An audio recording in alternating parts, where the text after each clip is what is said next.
This is why Putin invaded Ukraine. And I'm going to make this clear and easy and give you an example that you can't argue with. So please reserve your comments until after the video. 1 full year before the war in Ukraine began, Zelensky signed a decree commanding Ukraine to take back Crimea. That's public record. Then Ukraine moved 60 to 80,000 troops into the east and into the south. You think Russia missed that? Meanwhile, NATO was running massive war games from the Black Sea all the way up to the Baltics. And the U.S. spy planes were buzzing the border nonstop. You think Russia didn't notice that? In November 21, just 3 months before the invasion, the U.S. and Ukraine signed a strategic partnership. And in that agreement, they spelled out 2 things: Ukraine joining NATO and taking back Crimea, remembering that Russia already had Crimea. A month later, January 22, NATO invited Ukraine to help write Agenda 2030. That's NATO's strategic roadmap. And remember, Ukraine isn't in NATO. Why was none of this ever reported? Because it would have destroyed the victim narrative Zelensky and the globalists were selling you. Now, let me put this in perspective. What if Mexico moved 80,000 troops to the Texas border? What would Washington do? What if Russian warplanes started buzzing along the Rio Grande to support Mexico? You think America would just sit back?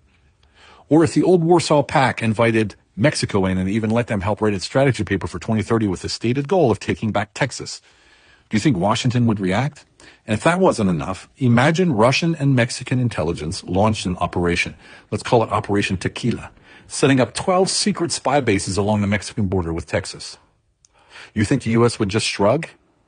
Because that's exactly what was happening on Russia's border. The New York Times itself admitted that over the past 8 years, the CIA and MI6 helped build 12 secret spy bases in Ukraine. They trained Ukrainian intelligence, set up forward operations bases, even taught agents how to blend in. They called it Operation Goldfish. You think that wouldn't get Russia's attention?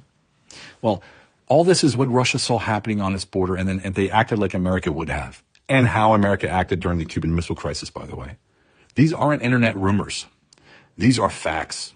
And they prove how deep the West was invested in this war before it even started. So when people tell you Putin just woke up in February 22 and decided to invade, just ask yourself, how far back are you willing to go to find the real reasons? Because February isn't the start. It's just a date that fits the narrative. Nothing about this began on February 22. But the press and the leaders who want to sell you lies, well, they start the clock at the exact moment that makes their story look good. And if you dare to point out the full timeline, well, like I do, you get called a Putin supporter. No, this is not taking Putin's side. It just means you're awake. And all of this is why Putin invaded Ukraine. But in the end, here's the frightening cold truth. If Russia takes Ukraine, it's gone. If the West controls it, it's gone. The country has already been sacrificed on the altar of empire building. There are millions of Ukrainians outside their homeland right now, waiting for the day that they can return. But that home may never exist again. This hits close for me, as you know, because my wife's family, my in-laws, are sitting here next to us waiting, hoping to go back to their beloved country. And that day may never come unless we stop picking sides and start dealing with the truth. That's the reality. Shut out the noise. Stop pretending you know when you don't. Look at the facts and don't take sides unless it's the side of truth. Take the time to let go of what you've been programmed to believe and think for yourself.